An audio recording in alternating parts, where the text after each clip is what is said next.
नमस्कार, good morning. मैं सनी आपका हार्दिक स्वागत करता हूं कंपटीशन एकेडमी के यूट्यूब चैनल पे। उम्मीद करता हूं आप सब लोग बढ़िया होंगे। तो दोस्तों, जैसा कि आपको पता है, रेशियो एंड प्रोपोर्शन का हम 3 क्लासेस आपके लिए अपलोड कर चुके हैं। ये चौथी क्लास रहेगी, जो कि आगे की क्वेश्चन हम कंटिन्यू करेंगे। तो लगभग 7 क्वेश्चन हमने किया था। आज बच्चे 8वें क्वेश्चन से क्लास को आगे कंटिन्यू करते हैं। और ये आने वाले सीजीएसआई के एग्जाम के लिए, प्री और मेंस दोनों के लिए काफी इंपॉर्टेंट है। साथ में अगर कोई आप अदर एग्जाम भी देते हैं, जैसे रेलवे वगैरह के एग्जाम या फिर कोई अदर एग्जाम, तो बच्चे उनके लिए भी एसएससी के एग्जाम तो और या फिर सीजीपीएससी का सीसेट वगैरह देते हैं, तो उनके लिए भी उतनी ही उपयोगी है। तो चलिए बच्चे, क्लास को स्टार्ट करते हैं। जितना भी क्लास में चीजें हमने पहले पढ़ाया था उसके आगे कंटिन्यू करेंगे। तो क्वेश्चन की सीरीज चल रहा था, पहला दूसरा तीसरा वीडियो को जरूर देख लीजिएगा। आज हम चौथे वीडियो से आगे कंटिन्यू करते हैं, जिसमें हमने पूरा बेसिक बता दिया है। आज हम केवल बच्चे बेसिक के क्वेश्चंस को सॉल्व करेंगे। तो लगभग हमने 7 सवाल बच्चे पिछली क्लास में कर लिया था, तो आज हम उसके आगे कंटिन्यू हमें करना है। तो 7 क्वेश्चन हम कर चुके थे, तो 8वें क्वेश्चन से कंटिन्यू करते हैं। ये 8वां क्वेश्चन आप सबके सामने है, इससे हम लोग क्लास को कंटिन्यू करेंगे। तो 8वां क्वेश्चन बोल क्या रहा है बच्चे, एक बार पढ़ते हैं, ध्यान से देखिएगा और समझिएगा, बहुत तसल्ली से करेंगे, ध्यान से समझिए। क्वेश्चन बोला है बच्चे 8वां नंबर का, ध्यान से पढ़ें। ए अनुपात बी प्लस सी का अनुपात दिया है 1:3, सी अनुपात ए प्लस बी दिया है बच्चे कितना, 5:7। आपसे एग्जामिनर ने पूछा है बच्चे बी अनुपात ए प्लस सी कितना होगा। तो ऐसे क्वेश्चन को सॉल्व कैसे करना है, ये मैं बेसिक में आपको ऑलरेडी बता चुका हूं। अभी हम डायरेक्ट इसको सॉल्व करते हैं किस तरीके से, ध्यान से देखिएगा। सबसे पहले क्या करना है, यहाँ पे ए है, बी है, सी है, तो 1:3 है। तो अगर इन दोनों को जोड़ेंगे तो 3 और 1 कितना हो जाएगा बच्चे, 4। मतलब ए प्लस बी प्लस सी का रेशियो टोटल कितना बन जाएगा बच्चे, यहाँ पे 4। उसी प्रकार से बच्चे सी अनुपात ए प्लस बी है, इनको भी जोड़ेंगे तो यहाँ भी ए प्लस बी प्लस सी कितना हो जाएगा, 7 और 5 को जोड़ेंगे तो कितना आ जाएगा, 12। मतलब ए प्लस बी प्लस सी यहाँ पे कितना है, 12। आपका यहाँ पे ए प्लस बी प्लस सी 4 है, यहाँ पे ए प्लस बी प्लस सी कितना है, 12। दोनों हमेशा क्या होने चाहिए, सेम, दोनों अलग अलग नहीं होंगे, क्योंकि ए बी सी की वैल्यूज का जो टोटल होगा बच्चे, सम होगा, वो हमेशा क्या होना चाहिए, सेम। तो ए बी सी का सम यहाँ पे 4 है, यहाँ पे 12 है, तो हमें इसे बराबर करना पड़ेगा। बराबर करने के लिए इस 4 में हम कितने का गुणा कर दें, 3 का। जैसे 3 का गुणा करेंगे तो ये भी क्या हो जाएगा, 12, और ये पहले से बच्चे कितना था, 12। तो कायदे से हमें यहाँ 3 का गुणा करना है, तो 3 का गुणा करेंगे तो 3 एकम 3 हो जाएगा, और 3 तिया कितना हो जाएगा, 9। तो यहाँ पे ए अनुपात बी प्लस सी कितना हो गया, 3:9। और यहाँ पे पहले से बच्चे कितना था, 5 7। यहाँ पे कोई गुणा करने की जरूरत नहीं है। तो अब देख सकते हैं 7 5 12 है, और यहाँ पे 3 और 9 कितना हो गया बच्चे, 12। तो ये बराबर हो चुका है, मतलब रेशियो अब एकदम परफेक्ट बन चुका है। अब इसके साथ आपसे एग्जामिनर ने पूछा था किसका अनुपात बच्चे, बी अनुपात ए प्लस सी। तो ये बताइए बी का रेशियो कितना दिख रहा है। तो अगर मैं आपसे पूछता हूँ, ये बताओ कि ए अनुपात बी अनुपात सी भी, एक काम करो, लिख के बता दो कितना होगा। तो यहाँ पे ए का रेशियो, नया रेशियो कितना दिख रहा है बच्चे, 9, तो सॉरी 3, तो यहाँ पे 3 लिख लेंगे। यहाँ पे सी का नया रेशियो कितना दिख रहा है बच्चे, 5, तो यहाँ पे आप 5 लिख लेंगे। अब आपको यहाँ पे बी का लिखना है। तो ये बात बताइए, ए प्लस बी प्लस सी टोटल कितना रेशियो है बच्चे, 12। अब यहाँ पे कितना है बच्चे, ये 3 और ये कितना है, 5। 3 और 5 कितना होता है, 8। तो बच गया कितना, 4, क्योंकि ए प्लस बी प्लस सी कितना है, 12। तो अगर ए 3 है, सी 5 है, तो 3 और 5 कितना होता है, 8। 8 में कितना जोड़ दें कि 12 हो जाए, तो 8 में अगर हम 4 जोड़ देंगे तो क्या आ जाएगा, 12। तभी जाके ए प्लस बी प्लस सी का टोटल रेशियो कितना बैठेगा, 12। मतलब यहाँ पे बी कितना होना चाहिए, 4। आपसे एग्जामिनर ने पूछा है बी अनुपात ए प्लस सी कितना होगा, तो बी का रेशियो कितना दिख रहा है बच्चे, 4। तो आप यहाँ पे 4 लिख लेंगे। ए प्लस सी पूछा है तो 3 और 5 को जोड़ के लिखेंगे, तो 3 और 5 कितना होता है बच्चे, 8, और ये हो जाएगा बच्चे 8। यहाँ तक क्लियर है सभी को। अब यहाँ पे अगर हम इसका रेशियो निकालते हैं, 4 एकम 4 हो जाएगा, 4 दूनी 8 हो जाएगा, और ये रेशियो कितना हो जाएगा बच्चे, 1:2। इस तरीके से आपका क्वेश्चन का जवाब आ जाएगा, और ये हो जाएगा क्वेश्चन का रिजल्ट। उम्मीद करते हैं इस तरीके से आपको समझ में आ गया होगा। ये हो गया क्वेश्चन नंबर 8वां। क्या यहाँ तक क्लियर है बच्चे? यहाँ तक अगर समझ में आया है तो अब हम बढ़ेंगे बच्चे क्वेश्चन नंबर 9 में। पहले बताएं इतना क्लियर है कि नहीं है, समझ में आ रहा बच्चे, कोई डाउट तो नहीं है? तो अब हम बढ़ते हैं बच्चे क्वेश्चन नंबर 9 पे। अब 9वें क्वेश्चन पे हम आगे कंटिन्यू करेंगे। ये बताएं बच्चे, यहाँ तक क्लियर है? तो जरूर बच्चे एक बार लाइक प्रेस कर दीजिएगा, और साथ में बच्चे कमेंट करके बताइएगा कि आपको क्लासेस कैसी लग रही हैं, और ये हम पूरा टॉपिक यहाँ पे कवर करेंगे। तो अब बच्चे आगे बढ़ते हैं क्वेश्चन नंबर 9 में। 8वां क्वेश्चन क्लियर है, तो अब बच्चे 9वें क्वेश्चन में आते हैं। और ये जितने भी क्वेश्चन हैं इनका सबका बेसिक फंडामेंटल मैंने बता दिया है, तो अब आपको एकदम मजाक लग रहा होगा ये सारी चीजें। ये क्वेश्चन आपको बहुत आसानी से समझ में आ रहे होंगे, ठीक है? अब देखिए बच्चे क्वेश्चन नंबर 9 क्या बोला है। क्वेश्चन नंबर 9 में ए अनुपात बी प्लस सी 2:3 दिया है, तो 2 और 3 को जोड़ेंगे तो बच्चे कितना हो जाएगा, 5। अब बी अनुपात सी प्लस ए, इनको जोड़ेंगे तो बच्चे कितना हो जाएगा, 3। क्या यहाँ पे ए प्लस बी प्लस सी बराबर है, नहीं है, तो बराबर करना पड़ेगा। तो यहाँ पे हम कितने का गुणा कर दें बच्चे, 3 का, और यहाँ पे कितने का गुणा कर दें बच्चे, 5 का। तो अगर आप 3 का गुणा करेंगे तो 3 दूनी कितना हो जाएगा बच्चे, 6, और 3 तिया कितना हो जाएगा, 9। अगर यहाँ पे 5 का करेंगे तो 5 एकम 5 हो जाएगा, 5 दूनी कितना हो जाएगा, 10। अब ये बताइए, यहाँ पे सम 5 और 10 कितना है, 15, और यहाँ पे बच्चे 9 और 6 कितना है बच्चे, 15। तो ए प्लस बी प्लस सी दोनों जगह कितना हो गया बच्चे, 15। एग्जामिनर ने पूछा है बच्चे आपको सी अनुपात ए प्लस बी। तो अब आप ये बताइए यहाँ पे कि ए का रेशियो आपको कितना दिख रहा है। तो ए का रेशियो कितना दिख रहा है बच्चे 6, तो आप यहाँ पे 6 लिख लीजिए। अगर मैं पूछूं बी का रेशियो कितना है तो बी का भी निकाल सकते हैं। तो बी का रेशियो कितना दिख रहा है बच्चे 5, तो आप यहाँ पे 5 लिख लीजिए। अब मैं आपसे पूछता हूँ बच्चे सी का रेशियो कितना होगा। तो सी का रेशियो निकालने के लिए सबसे पहले करेंगे क्या, ए प्लस बी प्लस सी, टोटल कितना था आपका 15, कितना था बच्चे 15, ए कितना है 6, बी कितना है 5, तो 6 और 5 कितना होता है बच्चे 11, 11 में और कितना जोड़ दें कि 15 हो जाए, तो 11 में और कितना जोड़ेंगे 4, तब जाके 15 होगा। तो ए बी सी का ये क्या आ जाएगा बच्चे अनुपात। अब आपसे एग्जामिनर ने पूछा सी अनुपात ए प्लस बी कितना होगा। तो सी का रेशियो कितना दिख रहा है बच्चे यहाँ पे, सी का रेशियो कितना दिख रहा है 4। अब आपसे ए प्लस बी पूछा है तो ए और बी को जोड़ के देखेंगे तो 6 5 कितना हो जाएगा 11, और रेशियो आपका जवाब आ जाएगा बच्चे कितना 4 अनुपात 11। यही क्वेश्चन का क्या हो जाएगा जवाब। तो इस तरीके से बहुत ही आसान वे में क्वेश्चन को सॉल्व कर सकते हैं। तो जो भी आपको बेसिक पढ़ाए गए हैं उन्हीं का यहाँ पे क्वेश्चन हम सॉल्व कर रहे हैं। उम्मीद करते हैं यहाँ तक ओके होगा, और इनका जो पीडीएफ है आपको टेलीग्राम चैनल के माध्यम से सारी चीजें मिल जाएंगी। तो ये हो गया 9th क्वेश्चन बच्चे। 9th क्वेश्चन तक आपको कोई प्रॉब्लम नहीं होगा। अब हम आते हैं बच्चे यहाँ पे क्वेश्चन नंबर 10वें में। क्वेश्चन नंबर 10वां क्या है ये आपके सामने यहाँ पे कहा है, ध्यान से देखिएगा। क्वेश्चन बोला है ए अनुपात बी कितना दिया है बच्चे 2 अनुपात 3। तो इसको भी अभी एक बार हम थोड़ा सा जूम कर दे रहे हैं ताकि अच्छे से दिखे। तो ए अनुपात बी कितना दे रहा है बच्चे 2 अनुपात 3, और आपसे पूछा है A square plus B square minus A B upon में A square plus B square plus A B का रेशियो आपसे, या फिर बटा कह लीजिए या रेशियो कह लीजिए, पूछा है और आपके पास ये ऑप्शन दिए। तो सबसे पहले हम ये देखते हैं ऐसे क्वेश्चन में कि इनकी डिग्री सेम है कि नहीं है, कोटि सेम है कि नहीं है, तभी हम ए की रेशियो, ए का रेशियो 2 और बी का रेशियो 3 पुट कर सकते हैं। पुट करने के पहले जरूर इनका डिग्री जरूर देखा करिए। तो देखिए यहाँ पे भी पावर 2 है, यहाँ भी पावर 2 है, यहाँ पे 1 और 1 ये भी हो गया 2, मतलब अंश का डिग्री या कोटि जिसको बोलते हैं, पावर जिसको बोलते हैं, वो कितना है 2। हर का भी बच्चे कितना है 2, यहाँ पे 2, यहाँ पे भी 1 और 1 क्या हो गया 2, मतलब बिल्कुल ए और बी का रेशियो आप पुट कर दीजिए और आपका जवाब आ जाएगा। ए का रेशियो कितना है 2 और बी का रेशियो कितना है 3। तो अगर आप वैल्यू पुट करते हैं तो यहाँ पे 2 का स्क्वायर करेंगे तो कितना आ जाएगा 4, 2 का स्क्वायर करेंगे कितना आ जाएगा 4। अब यहाँ पे प्लस का साइन है तो प्लस लगा लीजिए। बी का स्क्वायर करेंगे, बी कितना है बच्चे 3, और 3 का स्क्वायर करेंगे तो बच्चे कितना आ जाएगा 9। अब यहाँ पे माइनस ए बी है तो ए कितना है बच्चे 2 और बी कितना है 3, तो 2 इंटू 3 कर देंगे तो कितना आ जाएगा 6। अब यहाँ पे बच्चे बटे में करना है, ए स्क्वायर है तो ए कितना है 2, 2 का स्क्वायर कितना हो जाएगा 4। अब यहाँ पे बी स्क्वायर है, बी कितना है बच्चे 3, तो 3 का स्क्वायर हो जाएगा 9, और प्लस ए बी करेंगे तो ए इंटू बी 2 इंटू 3 कितना हो जाएगा 6। अब बस बच्चे इसको सॉल्व कर लेते हैं। तो 9 और 4 कितना होता है 13, और 13 में से 6 घटा दोगे तो बच्चे कितना आ जाएगा 7, कितना आ जाएगा बच्चे 7। यहाँ तक क्लियर है। अब बटे में क्या हो जाएगा बच्चे 9 4 13, और 13 और 6 जोड़ेंगे तो कितना आ जाएगा 19, और रेशियो हो जाएगा बच्चे 7 अनुपात 19, और ये हो जाएगा क्वेश्चन का क्या बच्चे जवाब। इस तरीके से आप आसानी से सॉल्व कर सकते हैं। ठीक है, तो ये हो गया 10वां क्वेश्चन। तो जो भी बेसिक पढ़ाए हैं उन्हीं के क्वेश्चन करा रहे हैं ताकि आपको बेहतर तरीके से चीजें क्लियर हो जाए। अब चलते हैं बच्चे क्वेश्चन नंबर किसमें 11वें में।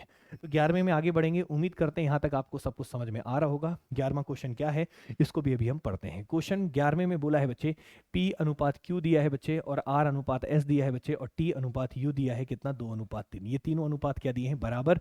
तीनों अनुपात किसके बराबर दिए हैं 2 अनुपात 3 के। तो आपसे एग्जामिनर ने पूछा है बच्चे MP plus NR plus OT और ये MQ plus NS plus OU का रेशियो पूछा है। तो सबसे पहले ऐसे क्वेश्चन करने के पहले मैंने जब आपको बेसिक का 5वां टाइप पढ़ाया था तो वहां ये एक्सप्लेन किया था कि आपको ये देखना है कि यहाँ पे जो P रेशियो है और ये जो Q रेशियो है, इनके पहले जो भी वेरिएबल या फिर जो भी पहले नंबर रखा होगा वो दोनों सेम होना चाहिए।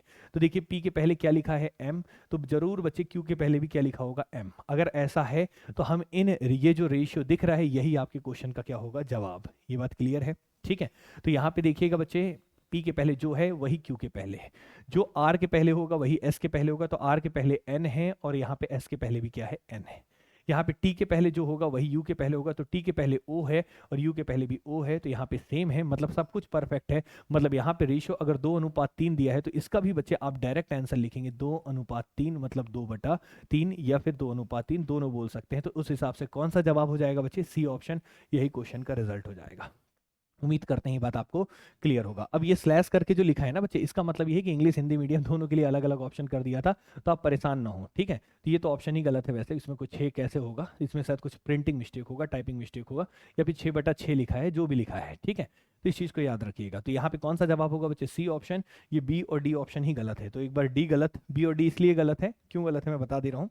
बी और डी की जगह क्या होगा, लेकिन ऑप्शन से क्या लेन देन, आपका आंसर तो आ ही चुका है, तो काहे को परेशान हो गया आप। ठीक है, यहाँ तक क्लियर है बच्चे। तो 1 अनुपात 3 पहले का था, दूसरे का था बच्चे 1 अनुपात 2, 1 अनुपात 2। ठीक है, और ये आखिरी वाले का ऑप्शन दिया था। सीट जो रहेगा ना उसमें प्रॉपर लिखा हुआ है तो आपको दिक्कत नहीं होगा। अभी थोड़ा सा ना पीपीटी बनाते वक्त इन्होंने गड़बड़ कर दिया है। और स्लैश करके लिखने का मतलब दोनों मीडियम के लिए है, इसलिए ज़्यादा परेशान होने की जरूरत नहीं है। ठीक है, चलिए ये हो गया 11वां नंबर। अब आते हैं बच्चे 12वें नंबर पे। 12वां क्वेश्चन क्या है, ध्यान से देखें, इसे भी अभी हम करते हैं। यहाँ पे a प्लस बी का अनुपात, b प्लस सी का अनुपात, c प्लस a का अनुपात कितना दिया, 6, 7 और 8। ठीक है, आपसे a प्लस बी की एग्जैक्ट वैल्यू दे दिया है बच्चा कितना, 14, और आपसे c का वैल्यू पूछा है।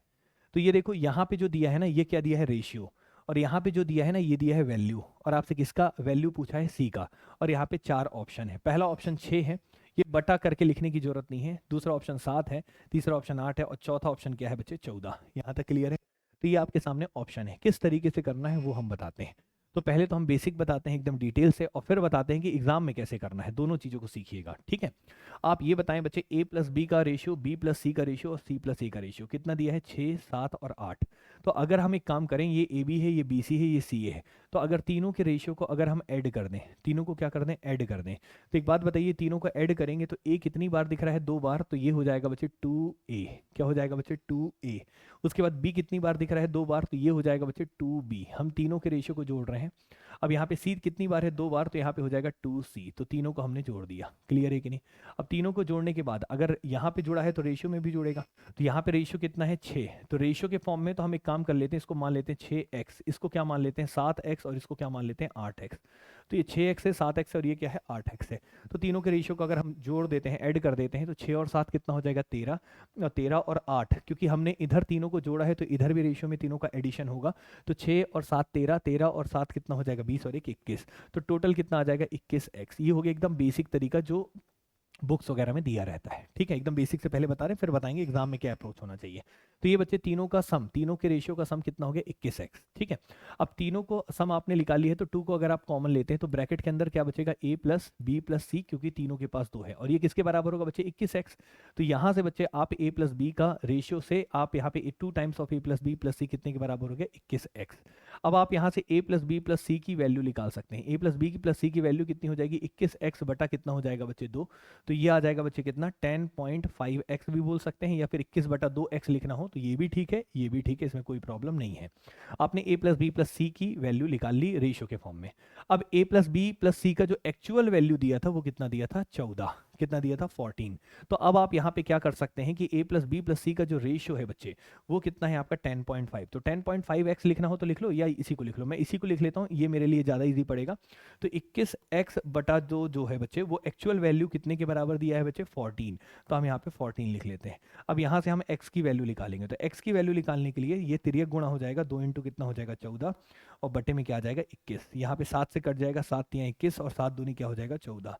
तो 2 दूनी 4 हो गया, और बटे में क्या आ गया, 3। मतलब x का रेशियो कितना आ गया बच्चे, 4/3। कितना आ गया बच्चे, 4/3। x का रेशियो आ चुका है 4/3। आपसे एग्जामिनर ने किसका पूछा था बच्चे, c का वैल्यू बताइए। तो c का रेशियो में कितना था, ये हम पहले निकालना पड़ेगा कि c का रेशियो कितना है।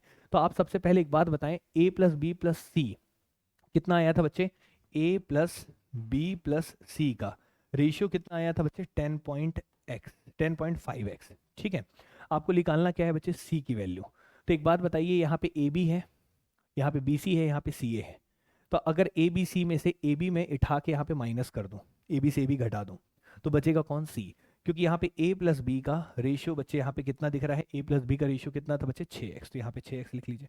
अगर इनको माइनस कर देते हैं तो a और b कैंसिल हो जाएगा, तो c का रेशियो कितना आ जाएगा, 10.5 में से 6 घटा देंगे तो कितना आ जाएगा बच्चे, 4.5x। कितना आ जाएगा, 4.5x। तो c की वैल्यू कितनी हो गई बच्चे, 4.5x। कितनी हो गई, 4.5x। बस बच्चे अब इसको सॉल्व करना होगा। c की वैल्यू 4.5x आ गई है, और c की वैल्यू 4.5x है, और एक्चुअल वैल्यू निकालना है, तो 4.5 रहने दीजिए यहाँ पे। अब x की वैल्यू बस रख दीजिए, और x की वैल्यू कितनी थी बच्चे, 4/3। तो यहाँ पे लिख लीजिए, गुणा कर दीजिए, x की वैल्यू रख के 4/3। अब यहाँ पे इससे डिवाइड कर दीजिए, 3 से कट रहा है, 3 एकम 3, 3 पचे 15, 1.5 आ जाएगा। और 1.5 इंटू 4 जब आप करेंगे तो 15 चौके 60, और डेसिमल लगा है तो क्या आ जाएगा, 6। तो इसलिए बच्चे आपके क्वेश्चन का जवाब क्या आ जाएगा, 6। और इस तरीके से रिजल्ट निकाल सकते हैं। लेकिन ऐसा अगर करोगे पेपर में तो खेल हो जाएगा, ऐसा बिल्कुल नहीं करना है। ये मैंने एक बार बेसिक बता दिया कि होता कैसे है सॉल्व, ठीक है, लेकिन ऐसा एग्जाम में नहीं करना है। अब एग्जाम में क्या करना है वो बताते हैं। और ये वाला जो अभी रेशियो मैं बता रहा हूँ ना, ये टाइम एंड वर्क में और पाइप एंड सिस्टम में बहुत ज़्यादा यूज़ होता है, इस बात को याद रखिएगा। इसलिए अभी से सीख लो तो आपके लिए आगे चल के बहुत हेल्पफुल रहेगा। तो ये तो मैंने आपको बता दिया एकदम फंडामेंटल तरीका जो एकदम बेसिक होता है, लेकिन एग्जाम में क्या करना है वो मैं आपको बताता हूँ अभी। ठीक है, पहले इतना क्लियर है। अब एग्जाम में क्या करेंगे वो मैं आपको बता रहा हूँ, ध्यान से सुनिएगा। तो एग्जाम वाला मेथड ये है, ए प्लस बी का रेशियो, बी प्लस सी का रेशियो। एग्जाम का करने का तरीका ये है कि कम से कम लिखिए, ठीक है, ज़्यादा से ज़्यादा सोचिए। जैसे ए प्लस बी का रेशियो दिया है 6, बी प्लस सी का दिया है 7, सी प्लस ए का कितना दिया है 8। अगर तीनों को जोड़ेंगे तो ए भी 2 बार है, बी भी 2 बार है, सी भी 2 बार है। तो तीनों को जोड़ेंगे तो 2 times of A plus B plus C आ जाएगा। और इसका रेशियो कितना हो जाएगा, तो रेशियो को भी ऐड कर लो, तो 6, 7 और 8, तो 8, 7, 15 और 15, 6 कितना हो जाएगा 21। तो ये 21 रेशियो आ गया। और रेशियो को मैं किससे रिप्रेजेंट करता हूँ, यूनिट से। तो यूनिट एक्स वक्स ना मान के मैंने यूनिट लिख दिया है कि 21 यूनिट के बराबर होगा। 21 रेशियो मतलब 21 यूनिट। ठीक है, अब आप ये बताइए ए प्लस बी प्लस सी का यहाँ से आप निकाल सकते हैं कि कितना यूनिट होगा। तो ए प्लस बी प्लस सी अगर आप निकालना चाहेंगे बच्चे, तो आप सीधा सा क्या करेंगे, 21 को 2 से डिवाइड कर देंगे तो कितना आ जाएगा 10.5 यूनिट। कितना आ जाएगा 10.5 यूनिट। ये बात क्लियर है, कोई दिक्कत किसी को? आपसे एग्जामिनर किसकी वैल्यू पूछना चाहता है, सी का। तो सी का वैल्यू निकालने के लिए पहले सी का यूनिट भी आपको चाहिए होगा। तो सी का यूनिट कैसे निकालेंगे, सी का यूनिट निकालने के लिए आपको ए और बी का यूनिट यहाँ पे जो दिया है इसको उठाकर इससे माइनस कर देंगे। तो ए और बी माइनस करेंगे तो बचेगा कौन, सी। सी निकल जाएगा। उसी तरीके से अगर आपको बी और सी को उठा के माइनस करते तो किसका यूनिट पता चल जाता, ए का। अगर सी और ए को उठा के माइनस कर देते तो सी ए कट जाता, बचता कौन, बी का। तो मतलब यहां से तीनों का यूनिट आप निकाल सकते हैं। लेकिन एग्जाम में किसका पूछा है बच्चे, सी का। तो सी का निकालने के लिए मैं ए बी को उठा के माइनस करूंगा। और अगर बी सी को उठा के माइनस करता तो ए निकलता, सी ए को उठा के माइनस करता तो बी निकलता। ये बात याद रखना। ये कैसे रखना है ये चीज़ समझ में आ रहा होगा। तो यहाँ पे ए बी को उठा के अगर हम रखते हैं तो ए प्लस बी का यूनिट कितना है बच्चे, ए प्लस बी का यूनिट आपके पास रेशियो के फॉर्म में जो है, रेशियो जो है उसी को हम यूनिट बोलेंगे, यूनिट को हिंदी में इकाई बोलते हैं। तो अगर हम माइनस करेंगे तो सी का रेशियो आ जाएगा। सी का रेशियो कितना आ जाएगा, 10.5 में से 6 घटाएंगे तो 4.5 यूनिट। कितना आ जाएगा बच्चे, 4.5 यूनिट। ये बात क्लियर है। तो सी का रेशियो आ गया बच्चे 4.5 यूनिट। क्लियर है। अब आपसे एग्जामिनर ने यहाँ पे सी का यूनिट नहीं पूछा था, रेशियो नहीं पूछा था, सी का वैल्यू पूछा था, क्योंकि इक्वल टू करके क्वेश्चन मार्क लगाया, मतलब एग्जैक्ट वैल्यू चाहिए। अब एग्जैक्ट वैल्यू पूछा है तो अब आप लगाएंगे यूनिटरी मेथड। क्या लगाएंगे, यूनिटरी मेथड। यूनिटरी मेथड क्या होता है वो मैं अभी एक्सप्लेन करता हूँ, क्योंकि रेशियो पढ़ा रहे हैं तो यहीं से शुरू कर रहे हैं। यूनिटरी मेथड को हम लोग हिंदी में बोलते हैं इकाई विधि। क्या बोलते हैं, इकाई विधि। वो कुछ नहीं है, बहुत बेसिक सा विधि है, ध्यान से सुनिएगा। यूनिटरी मेथड में करते क्या है, ध्यान से समझिए। तो यहाँ पे करेंगे क्या, ये बताइए आपको वैल्यू किसकी दी है, पहले ये देखिए। तो वैल्यू किसकी दी है बच्चे, ए प्लस बी प्लस सी का वैल्यू दिया है 14। और a प्लस बी प्लस सी का रेशियो कितना दिया है बच्चे, 10.5। तो अब आप क्या कहेंगे, a प्लस बी प्लस सी का जो 10.5 रेशियो है, जो 10.5 यूनिट है, वो कितने वैल्यू के बराबर है। सबसे पहले आप ये लिखेंगे। तो 10.5 यूनिट कितने के बराबर दिया है बच्चे, एग्जैक्ट वैल्यू 14 के बराबर दिया है। तो यहाँ जो लिख रहे हैं ये एग्जैक्ट वैल्यू है, और यहाँ जो लिख रहे हैं वो रेशियो है। तो 10.5 यूनिट कितने के बराबर है, 14 के बराबर है। आपसे एग्जामिनर ने बच्चे यहाँ पे पूछा है कि सी का बताइए वैल्यू क्या होगा, और सी का यूनिट कितना है, सी का रेशियो कितना है, 4.5। तो 4.5 यूनिट की वैल्यू आपसे पूछा है। तो ऐसे में क्या करते हैं ये मैं आपको बताता हूँ। तो पहले मैं डायरेक्ट बता रहा हूँ, फिर मैं आपको बताता हूँ कि ऐसा क्यों हो रहा है। तो 10.5 के बराबर 14 है, तो 4.5 के बराबर कितना होगा ये निकालना है। तो इसके लिए करते क्या है बच्चे, डायरेक्ट एक बात याद रखिएगा कि जो चीज, जैसे यहाँ पे 10.5 बराबर 14 है, तो 1 यूनिट के बराबर कितना होगा, तो 1 यूनिट की वैल्यू निकालने के लिए 10.5 से डिवाइड कर देंगे। तो 10.5 से यहाँ डिवाइड करेंगे तो यहाँ 1 आ जाएगा, यहाँ भी डिवाइड करना पड़ेगा, तो ये आ जाएगा 14/10.5। ये बात क्लियर है। तो 1 यूनिट की वैल्यू आ जाएगी 14/10.5। लेकिन 1 यूनिट की वैल्यू नहीं चाहिए आपको, कितने यूनिट की वैल्यू चाहिए, 4.5। तो 4.5 यूनिट की वैल्यू निकालने के लिए गुणा भी किससे कर देंगे आप, 4.5 से। किससे गुणा कर देंगे बच्चे, 4.5 से। 4.5 से गुणा कर देंगे तो वैल्यू आ जाएगा। क्यों, क्योंकि अगर मैं आपसे पूछूं 1 रुपए में मान लो 3 टॉफी मिलती है, तो 2 रुपए में कितनी मिलेगी, तो आप बोलेंगे 2 गुणा 3 कर दो सर, तो 6 टॉफी मिल जाएगी। 1 रुपए में 4 टॉफी मिलती है, तो 3 रुपए में कितनी मिलेगी, तो 1 बराबर 4 है, तो 3 बराबर 3 गुणा 4 करके 12 आ जाएगा। मतलब 1 यूनिट की वैल्यू अगर आपको पता चल चुकी तो किसी की भी वैल्यू आप बहुत आसानी से निकाल सकते हैं। इसी को बोलते हैं यूनिटरी मेथड। क्या बोलते हैं, यूनिटरी मेथड। तो हमने क्या किया, 10.5 यूनिट अगर 14 के बराबर है तो 1 यूनिट की वैल्यू कितनी होगी, 14/10.5। आपको 4.5 यूनिट की वैल्यू निकालनी है तो उससे आप क्या कर देंगे, गुणा। इस तरीके से आप सॉल्व करेंगे तो 4.5 यूनिट की वैल्यू आ जाएगी, वही वैल्यू किसकी होगी, सी की। ठीक है, तो ये चीज़ याद रखिएगा। और एक और तरीका याद करने के लिए जो दिमाग में बैठाना है वो ऐसा है, ये 14 वैल्यू है और रेशियो कितना है, 10.5। तो 14 जो वैल्यू है वो कितने यूनिट के बराबर है, कितने रेशियो के बराबर है, 10.5। तो जो दिया रहता है ना उसका रेशियो हमेशा नीचे लिखते हैं, मेरे साथ बोलिएगा आप।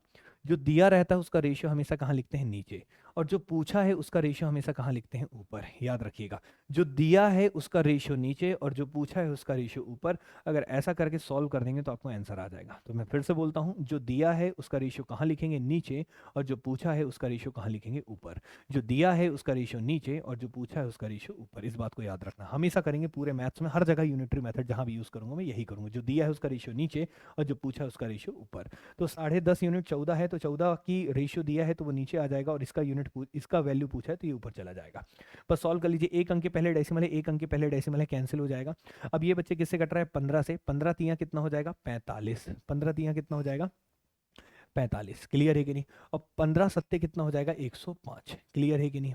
अब यहाँ पे 7 से कट जाएगा, 7 दूनी कितना हो जाएगा, 14। और 2 का गुणा 3 से हो जाएगा, और कितना आंसर आ जाएगा बच्चे, 6।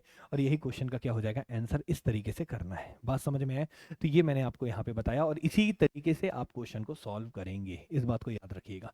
उम्मीद करते हैं ये बात समझ में आ गया होगा। तो 10.5 बराबर 14 है, तो 1 यूनिट के बराबर कितना होगा, 14/10.5।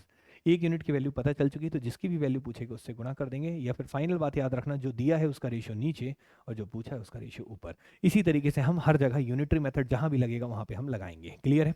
तो ये हो गया बच्चे यूनिटरी मेथड का ये पहला क्वेश्चन, जो कि उम्मीद करता हूं आप सब लोग को समझ में आया होगा। और यूनिटरी मेथड क्या बोलता है, जो दिया है उसका रेशियो कहाँ लिखते हैं, नीचे। और जो पूछा है उसका रेशियो कहाँ लिखते हैं, ऊपर। इस बात को याद रखिएगा। तो ये हो गया क्वेश्चन नंबर कौन सा बच्चे, 12वां। कौन सा नंबर हो गया बच्चे, 12वां। उम्मीद करते हैं यहाँ तक क्लियर होगा और इसमें कोई समस्या आपको नहीं आया होगा। अब हम चलते हैं बच्चे अगले क्वेश्चन में, ठीक है। यहाँ तक क्लियर है। अब आते हैं बच्चे अगले सवाल में। अगला सवाल क्या है, इस पे अब हम ध्यान से सुनेंगे और समझेंगे। आगे भी क्वेश्चंस मिलेंगे आपके, उसके कोई दिक्कत नहीं लीजिएगा। अब देखिए, जैसे अगला क्वेश्चन आपके सामने है, बड़ा मस्त मस्त क्वेश्चन है बच्चे, हर एक वैरायटी के कवर कर रहे हैं, तो आपको दिक्कत कभी नहीं होगा। बस ध्यान से क्लासेस को देखते रहिएगा। यहाँ पे देखिए बच्चे, अगला क्वेश्चन क्या बोला है, अगला क्वेश्चन क्या बोला उस पर चलते हैं। क्वेश्चन बोला है, if 2x+3 ratio 5x-38 be the duplicate ratio of √5 और √6। मतलब √5 और √6 का डुप्लीकेट रेशियो है ये। मतलब ये बोलना चाहता है 2x+3 अनुपात 5x-38 √5 और √6 का वर्गानुपात है। क्या बोला है बच्चे, वर्गानुपात। ठीक है, वर्गानुपात बोला है। वर्गानुपात मतलब डुप्लीकेट रेशियो का मतलब क्या है ये मैं आपको बता चुका हूँ। जैसे अगर a अनुपात b है और मैं आपसे बोलूँ इसका डुप्लीकेट रेशियो क्या होगा, तो वर्गानुपात निकालने के लिए दोनों का वर्ग कर दीजिए। यही बच्चे इसका क्या कहलाता है, वर्गानुपात, मतलब डुप्लीकेट रेशियो। और क्वेश्चन में बोला है कि ये रेशियो, ये √5 और √6 का वर्गानुपात है। मतलब √5 और √6 का वर्गानुपात करेंगे तो वो इस रेशियो के बराबर आएगा, ये कहना चाहता है। तो ये बताओ, √5 और √6 का वर्गानुपात करेंगे तो √5 का स्क्वायर करेंगे तो 5 आ जाएगा, √6 का स्क्वायर करेंगे तो 6 आ जाएगा। तो √5 और √6 का वर्गानुपात क्या होगा, 5:6, मतलब 5/6, जो कि किसके बराबर दिया है, 2x+3 और 5x-38। मतलब इस रेशियो के बराबर दिया है। तो हम लिख लेते हैं कि 2x+3 के बराबर है, और किसके बराबर है बच्चे, 5x-38 के बराबर है।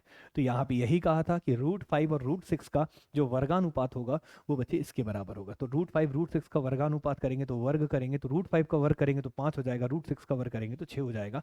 तो √5 √6 का वर्गानुपात 5/6 कहलाएगा, जो कि बराबर होगा इसके। और ये हमने यहाँ पे लिख लिया। अब इसको पूरा सॉल्व करके हम यहाँ से किसका वैल्यू निकालेंगे बच्चे, x का, और हमारे क्वेश्चन का क्या आ जाएगा, जवाब।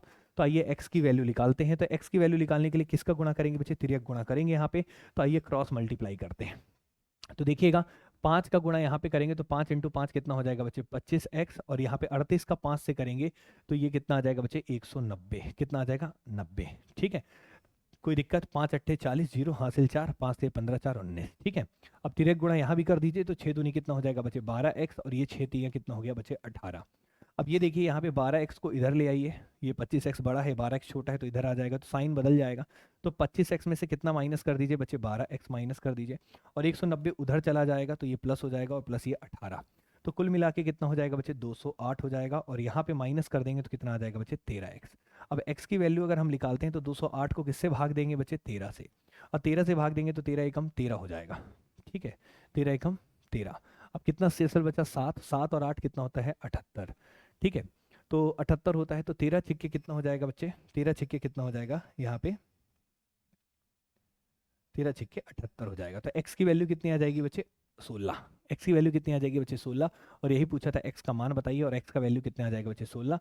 इस तरीके से आप आसानी से क्वेश्चन को सॉल्व कर सकते हैं। उम्मीद करते हैं आपको सबको समझ में आया होगा। तो एक बार स्क्रीनशॉट ले लीजिएगा, फिर हम बढ़ते हैं अगले क्वेश्चन में। और क्वेश्चन की वैरायटी एकदम शानदार रखी गई है, पहले बेसिक लेवल, फिर कॉइन्स वाले क्वेश्चन, फिर इनकम एक्सपेंडिचर वाले, फिर मिक्सचर वाले, फिर मिसलेनियस वाले, जिसके साथ आपको ये पूरा टॉपिक बेहतरीन तरीके से आपको समझ में आ जाए। तो इसको नोट जरूर कर लीजिएगा बच्चे, काफ़ी अच्छा क्वेश्चन था।